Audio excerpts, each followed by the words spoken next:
పొద్దున్న నుంచి గౌరవ చంద్రబాబు నాయుడు గారి ఆదేశాల మేరకు మేము రియల్ టైం నేపాల్లో జరుగుతున్న పరిస్థితులన్నీ చూస్తాం జరుగుతుంది. దాంట్లో భాగంగా ప్రధానంగా అక్కడున్న తెలుగు వాళ్ళు ఎలా ఉన్నారు, వాళ్ళ పరిస్థితి ఏంటి, వాళ్ళని తిరిగి ఆంధ్ర రాష్ట్రానికి తీసుకొచ్చే దిశగా పనిచేయాలని గౌరవ ముఖ్యమంత్రి గారు మాకు చెప్పడం జరిగింది. పొద్దున్న నుంచి నేను ఇక్కడ కమాండ్ అండ్ కంట్రోల్ సెంటర్ లో ఉన్నా. సో రేపు సాయంత్రం కల్లా మాక్సిమం లేట్ నైట్ రేపు రాత్రి కల్లా అందరూ క్షేమంగా వాళ్ళ ఇంటికి చేర్చే బాధ్యత ఆంధ్ర రాష్ట్ర ప్రభుత్వం తీసుకుంది.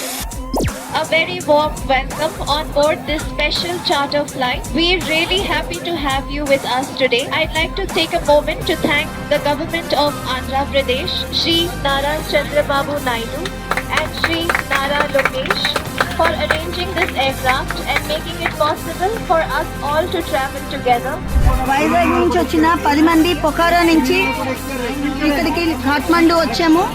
కాఠ్మండు ఫ్లైట్ ఎక్కేసాము, వైజాగ్ వస్తున్నాము. ఇదంతా మన గౌరవనీయులైన ముఖ్యమంత్రి శ్రీ నారా చంద్రబాబు నాయుడు గారు, లోకేష్ గారు, వీరందరికీ ప్రత్యేక ధన్యవాదాలు. ఏపీ భవన్ ఆఫీషియల్స్ అందరికీ కూడా ధన్యవాదాలు. మా ట్రామా నుంచి ఇంత చక్కగా మమ్మల్ని తీసుకొచ్చిన మన మంత్రివర్యులందరికీ కూడా ప్రత్యేకంగా ధన్యవాదాలు.